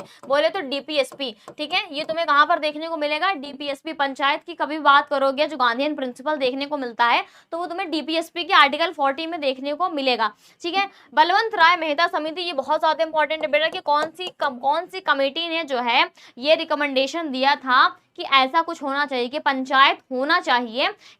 इस बात को किसने कहा था, किसने रिकमेंडेशन दिया था, भाई बलवंत राय मेहता समिति के द्वारा दिया गया था। और ये समिति आई थी कब, 1957 में। इन्हीं की सिफारिशों के आधार पर जो है सबसे पहले तुम्हें पंचायती राज सिस्टम कहां पर देखने को मिलता है बच्चा, ये याद रखना। तुम्हारे सिर्फ 10th लेवल की बात नहीं है ये बेटा, तुम्हारे कॉम्पिटेटिव लेवल के लिए भी बहुत ज्यादा इंपॉर्टेंट रहने वाला है कि सबसे पहले जो है पंचायती राज सिस्टम कहां पर आया था, नागौर जिले में आया था, राजस्थान में, ठीक है, 2 अक्टूबर 1959 को। और दूसरे नंबर पे कब आया था, दूसरे राज्य में कब आया था, तो आंध्र प्रदेश में आया था, ठीक है। फिर क्या है, आंध्र प्रदेश में आया था भी 1959 में ही, आंध्र प्रदेश में ही जो है इसकी व्यवस्था लागू कर दी गई।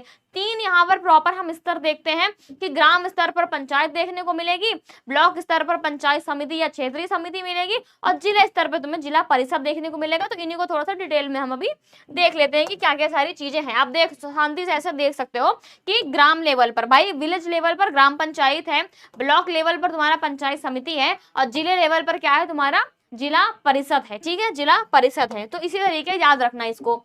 पूरे देश में पंचायती राज व्यवस्था में एक रूपता लाने के लिए 1991 में संसद में 73वां संशोधन जो है वो बिल लाया गया था, ठीक है। 1991 में 73वां संशोधन बिल लाया गया था कि पूरे के पूरे भारत में जो है वो पंचायती राज सिस्टम को लेकर आया जाए। और ये बिल कब पास हुआ था, 1992 में पास हो गया था, ठीक है, जो हमने अभी तुम्हें बताया हुआ है, ठीक है। तो क्रमशः लोकसभा और राज्यसभा ने 22-23 दिसंबर 1992 में जो है इसे पारित कर दिया गया था। और ये भाग 9 में आता है भाई, तुम्हारे कॉम्पिटेटिव लेवल के लिए भी बहुत ज्यादा इंपॉर्टेंट है, ठीक है। और इसको याद रखना, अपने आंसर में अगर इसको लिख दोगे ना तो एग्जामिनर खुश हो जाएगा कि कौन से भाग में आ रहा है, भाग 9 में आ रहा है। याद रखना, पंचायती राज अधिनियम को पंचायत शीर्षक के तहत डाला गया, और इसमें हमें तुम्हें जो है 13 सब्जेक्ट देखने को मिलते हैं, 13 जो है अच्छा सब्जेक्ट यहाँ पे देखने को मिल रहे हैं। और एक हम देख रहे हैं अनुच्छेद की बात करें तो 243, ठीक है, ये यहाँ पर अनुच्छेद नहीं, ये होगा तुम्हारा विषय, ठीक है। 13 विषय तुम्हें यहाँ पर देखने को मिलते हैं, ठीक है। अब तो ये और भी बढ़ गए हैं, ये तुम्हारे बुक में ऐसा मेंशन था, बट अभी तुम रिसेंटली जो है गूगल पे चेक करना, अब और ज्यादा बढ़ चुके हैं, ठीक है। अनुच्छेद की बात करें तो 243वां जो अनुच्छेद है वो तुम्हारा यहाँ पर जो है पंचायत को देखने को मिलता है। ये टोटल आप ऐसे भी देख सकते हो कि जब पंचायत की बात करते हैं तो 243 से तुम्हें 243 ओ तक देखने को मिलेगा, ठीक है। 243 से 243 ओ तक तुम्हें सारे अनुच्छेद जो है वो पंचायत से रिलेटेड देखने को मिलते हैं। इस संशोधन द्वारा जो है एक नई अनुसूची भी जोड़ी गई, और वो अनुसूची कौन सी थी भाई, 11वां शेड्यूल। 11वां शेड्यूल जो है वो जोड़ा गया था, 11वां शेड्यूल जोड़ा गया, पार्ट 9 जोड़ा गया, और आर्टिकल 243 से 243 ओ जोड़ा गया। बहुत ज्यादा इंपॉर्टेंट है ये तुम्हारे लिए, ठीक है, बहुत ज्यादा इंपॉर्टेंट है। और 29 मुद्दे तुम्हें यहाँ पर देखने को मिल रहे हैं, ठीक है, 29 मुद्दे तुम्हें यहाँ पर जो है वो देखने को मिल रहे हैं। समझ में आ रहा है? चलो भाई अब आगे बढ़ो। अब आगे क्या है देख लो, इस तरीके से आप देख सकते हो कि किस तरीके से भाई ग्राम सभा लगी हुई है, भाई गांव के लोग आके बैठे हुए हैं, सरपंच लोग बैठे हुए हैं, बातें शातें जो है वो यहाँ पर तुम्हें देखने को मिल रही है, ठीक है।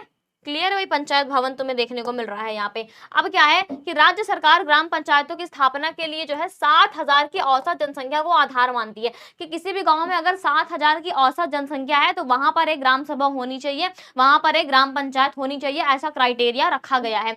एक पंचायत क्षेत्र को लगभग 500 की आबादी के लिए वार्ड्स में डिवाइड किया गया है।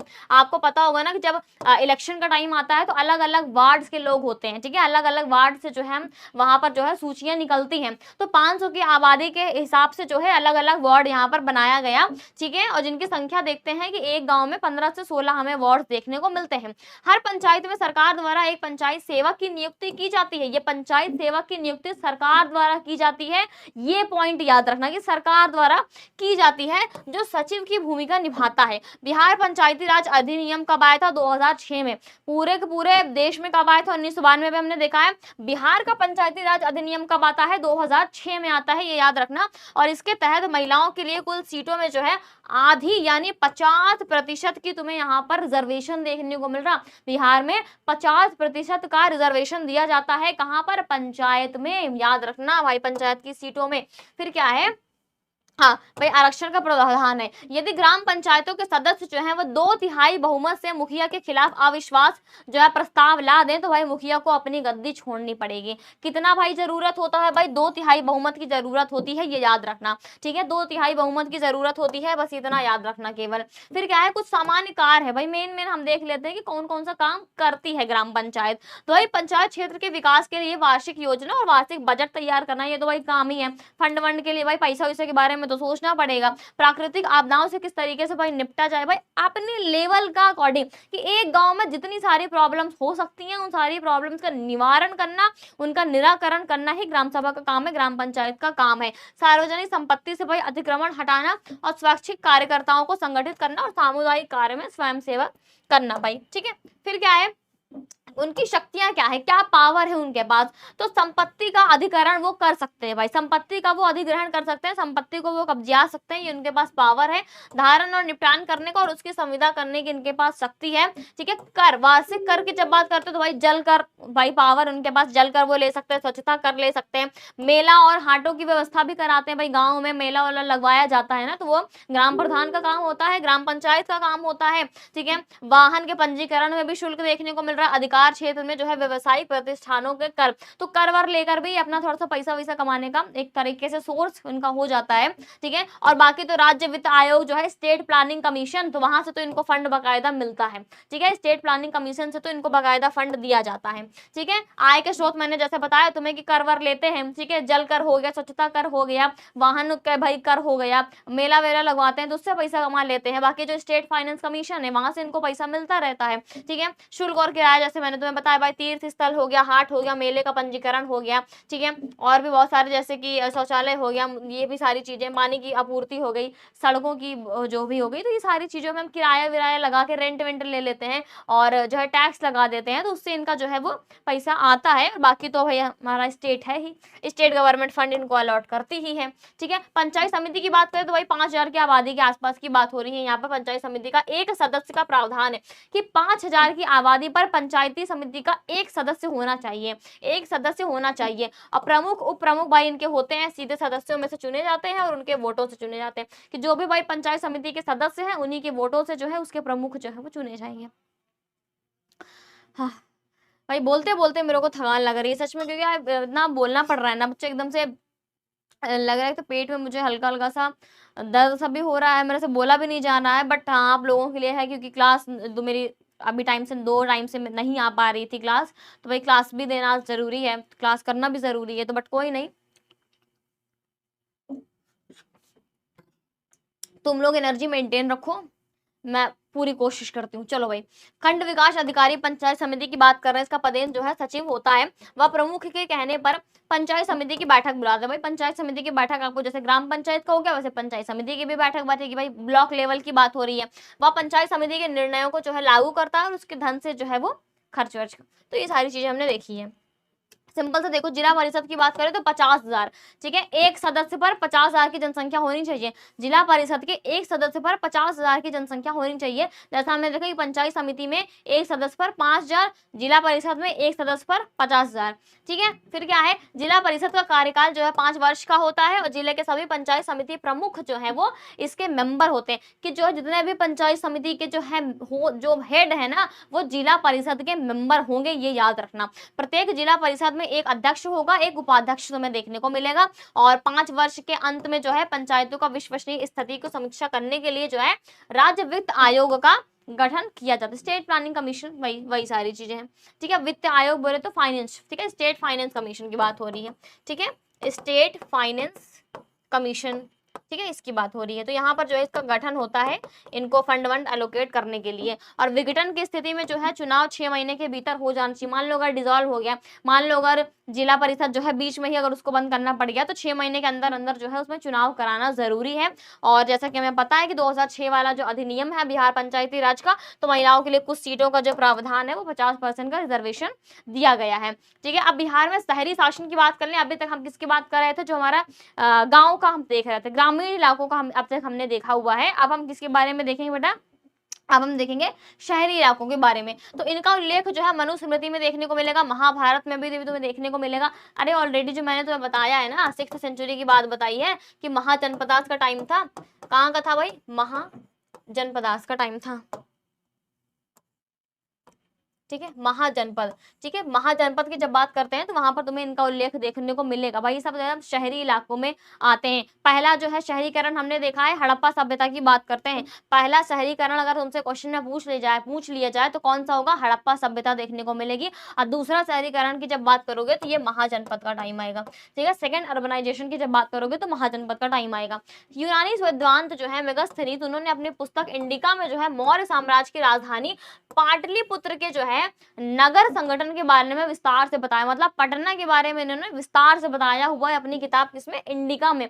और पहली बार बिहार में जब शहर की बात होती है ना, कि जहां पर तुम्हें एक तरीके से लोकल बॉडी जो है शहर वाले एरिया में देखने को मिलेगी, तो वो पटना में पहली बार देखने को मिलता है। ठीक है, चंद्रगुप्त के प्रधानमंत्री रहे चाणक्य ने भी जो है अपनी पुस्तक अर्थशास्त्र में बताया हुआ है किसके बारे में? पाटलिपुत्र के नगर प्रशासन के बारे में। इसका मतलब क्या है कि पाटलिपुत्र में जो है एक नगर प्रशासन हुआ करता था। ठीक है, इस बात की ये जो है एविडेंस है, उस बात का ये साक्ष्य है।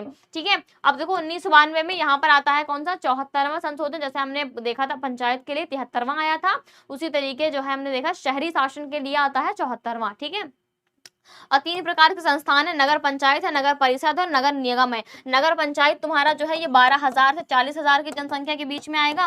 ठीक है, 12,000 से 40,000 की जनसंख्या। नगर परिषद तुम्हारा 2 लाख से, ठीक है, नगर परिषद जो है वो तुम्हारा 2 लाख से 3 लाख की जनसंख्या के बीच में आएगा। और ये जो आएगा वो अबव 3 लाख। ठीक है, नगर निगम जो है वो 3 लाख की ज्यादा से जनसंख्या के लिए आएगा। तो इसी से याद कर लेना कि भाई अलग अलग आप किस तरीके से इसको डिवाइड करते हो। ठीक है, फिर क्या है? नगर पार्षद। भाई नगर परिषद के अंग देखने को मिलेगा, नगर पार्षद होगा, समितियां होगी भाई बहुत सारी, अध्यक्ष होगा, उपाध्यक्ष होगा और उसका कार्यकारी अधिकारी होगा। तो यहाँ पे आप देख सकते हो उसका पूरा कंपोजिशन है। आवश्यक कार्य उसके कौन कौन से हैं? टीकाकरण, महामारी का रोकथाम, उसके उपाय कराना, कि अपने लोकल लेवल पे जितनी प्रॉब्लम है उनका निराकरण करना सिंपल सा काम होता है। मनुष्यों और जानवरों के लिए अस्पताल का उद्घाटन करना, अग्नि सुरक्षा, शमशान का प्रबंधन और जन्म और मृत्यु का पंजीकरण कराना। ठीक है भाई, कितने लोगों की मृत्यु हो रही है, कितने लोगों का जन्म हो रहा है, तो ये काम है इनका भाई नगर परिषद का, कि वो पर्टिकुलर जो है उसको जो है डाटा जो है उसका वो स्टोर रखें। ठीक है, डाटा वो निकाल कर रखें। कुछ वैकल्पिक कार्य है, मतलब चाहे तो कर सकते हैं, ना चाहे तो ना करें, कोई दिक्कत नहीं है। तो नई सड़क का निर्माण है, गलियों और नालियों का निर्माण है, शहर के गंदे इलाकों को लायक बनाना, भाई रहने लायक बनाना, गरीबों के लिए घर बनाना, बिजली का प्रबंधन करना, एक प्रदर्शनी की स्थापना करना। ये इनके ऑप्शनल कार्य है कि इनका मन है तो कर लेंगे, ना मन है ना कर लेंगे, कोई इनको कहने वाला नहीं है। लेकिन जो कंपलसरी है वो करना पड़ेगा, जो ऑप्शनल में है उसे करें चाहे ना करें, वो बात अलग है। ठीक है, आय के स्रोत भाई सिंपल सा वही चीज है जो हमने देखा गाँव की बेसिस पर, वही हम देख रहे हैं शहर के बेसिस पर भी, कि भाई टैक्स वैक्स तो लगाएंगे ना। ठीक है, टैक्स कलेक्शन तो करेंगे ना, जैसे हाउस टैक्स हो गया, वाटर टैक्स हो गया, लाइटिंग टैक्स हो गया, ड्रोन टैक्स हो गया, मार्केट टैक्स हो गया, एंटरटेनमेंट टैक्स हो गया। तो ये सारे टैक्स लगा के वो पैसा कमा लेते हैं। और बाकी जो है नगर परिषद शहर के बाहर से शहर में आयात जो है किए गए सामानों पर भी सीमा शुल्क लगा सकती है। अगर बाहर किसी और शहर से सामान वामान आ रहा है तो क्या है, उस पर भी जो है वो सीमा शुल्क लगा सकती है, ये भी उसको अधिकार दिया गया है। ठीक है, अब देख लेते हैं नगर निगम। नगर निगम बोले तो म्यूनिसिपल कारपोरेशन। ठीक है, तो भाई नगर परिषद आएगा और सशक्त स्थानीय समिति आएगी, परमादर्शी जो समितियां आएंगी, और नगर आयुक्त तो तुम्हें देखने को मिलेगा यहाँ पर, आप फोटो में भी देख सकते हो। ठीक है, अब देखो महापौर और उप महापौर। महापौर का नाम सुना होगा ना, कि भाई थोड़ा सा शहरी इलाकों में देखते हो घर वर के सामने से बाकायदा बड़े अक्षरों में लिखाए रहते हैं कि महापौर। इलाहाबाद आप देखते हो कि अलग अलग एरिया में, आप जैसे पटना में भी आप देखते हो, पटना में भी होगा, और आई थिंक प्रयागराज में भी आपको देखने को मिलेगा। तो इस तरीके आप देखोगे जो है महापौर देखने को मिलता है। ठीक है, नगर परिषद के महापौर और एक बार तरीके बोले तो चेयरपर्सन टाइप। ठीक है, एक महापौर और उप महापौर होते हैं, और इन दोनों का जो कार्यकाल है वो 5 साल का देखने को मिलता है। नगर परिषद के महापौर वह अध्यक्ष होता है, भाई वो अध्यक्ष होता है, याद रखना, और निगम की बैठकों की अध्यक्षता करता है। और साथ ही अधिकार प्राप्त स्थायी समिति व संयुक्त राज्य अमेरिका की पंचायत, संयुक्त राज्य अमेरिका कहाँ से आ गया यहाँ पे? ठीक है, क्या है भाई यहाँ पर क्या है, संयुक्त पंचायत की क्या करता है वो अध्यक्षता भी करता है, और शहर का प्रथम नागरिक माना जाता है। जैसे देश का प्रथम नागरिक कौन माना जाता है, हमारा राष्ट्रपति, उसी तरीके शहर का प्रथम नागरिक कौन माना जाता है भाई, महापौर। ये बहुत इंपॉर्टेंट है बेटा, ये बहुत इंपॉर्टेंट है, ये याद रखना। ठीक है, कि शहर का प्रथम नागरिक कौन है, महापौर माना जाता है। अब देखो इनके भी कुछ प्रमुख कार्य हैं, सबके सेम तरीके से कार्य हैं बेटा, लोकल लेवल के जितनी प्रॉब्लम्स है उनको सॉल्व करना, नगर क्षेत्र में नालियां, शौचालय, पेशाब आदि का निर्माण एवं रख रखाव करना, कचरा और गंदगी की सफाई करना, भाई पीने के पानी का जो है उनकी उपलब्धता कराना, सड़कों, पुलों और उद्यानों की सफाई और निर्माण कराना, भाई मनुष्य और जानवरों के लिए चिकित्सा केंद्र स्थापित करना, और जैसे छुआछूत ऐसी टाइप बीमारियां होती है ना जो छूने से फैलती हैं, तो उन सबकी भी रोकथाम करने की कोशिश करना। ठीक है, तो ये सारे हमें यहाँ पर जो है उनके कार्य देखने को मिलते हैं। जैसे जन्म और मृत्यु के पंजीकरण का प्रबंधन कराना, ठीक है, फिर क्या है, शहर की जनगणना का संचालन कराना, नेक्स्ट नए बाजारों का निर्माण कराना, शहर में बस चलाना, और जैसे शमशान और कब्रिस्तान की भी देखभाल, वैसे देखभाल क्या इसको बनाना, मेंटेनेंस करना, और गृह उद्योगों और सहकारी भंडारों आदि की स्थापना करना, ये सारा हमें नगर निगम के प्रमुख कार्य देखने को मिलते हैं। ठीक है, क्या है, ये हमारे सारे नगर निगम। अब देख लो इमेज में भी दिखा हुआ है भाई, पटना नगर निगम देखने को मिल रहा है तुम्हें। ठीक है, फिर क्या है भाई, अब देखो आय के प्रमुख से भाई घुमा फिरा कर वही सारी चीजें हैं, टैक्स लगाना, जो मैं तुम्हें बता रही हूँ गांव के लेवल पे, जो बता रही हूँ शहर के लेवल पे, सेम चीजें हैं। ठीक है, कि अपने लोकल लेवल की जितनी प्रॉब्लम्स है उन्हें सॉल्व करना, और वहीं से जो है टैक्स वैक्स लगाकर अपना जो है अपना रेवेन्यू जनरेट करना, और बाकी तो हमारा स्टेट गवर्नमेंट है ही जो फंड एलोकेट करता है। ठीक है, तो भाई नगर निगम जैसे बहुत सारे टैक्स लगाता है जो मैंने ऑलरेडी बताए हुए हैं, और बिहार सरकार जो है समय समय पर जो है वो वित्तीय अनुदान भी दिया जाता है, जो अलॉटमेंट दिया जाता है भाई, state government state finance commission जो है वो इनको पैसा वैसा देती रहती है। ठीक है, फंड वंड इनका आता रहता है। तो भाई आई होप तुमको भाई ये चैप्टर बहुत बढ़िया तरीके से समझ में आ गया होगा। कहीं अगर तुम्हें कहीं कोई डाउट रह गया हो तो प्लीज उसे कमेंट बॉक्स में बताना, हम उस डाउट को बेहतरीन तरीके से सॉल्व करने की कोशिश करेंगे। पूरी भाई कोशिश कर ली, थोड़ा सा पेट में दर्द भी हो रहा था, बोला भी नहीं जा रहा था, बट पानी पी पी के थोड़ा सा एनर्जी ले आके सारा का सारा चैप्टर मैंने वन शॉट में कवर करने की कोशिश की है, कि तुम्हें सारी चीजें जो है वो एक बार में समझ में आए, बाद में तुम्हें इधर उधर दिमाग ना लगाना पड़े। तो भाई आई होप कि तुम्हें ये चैप्टर बहुत ही प्यारे तरीके समझ में आ गया होगा। तो भाई मिलते हैं आपसे सीधा नेक्स्ट लेक्चर में, तब तक के लिए हंसते रहिए, मुस्कुराते रहिए, और बढ़िया बढ़िया नंबर लाते रहिए। Thank you so much.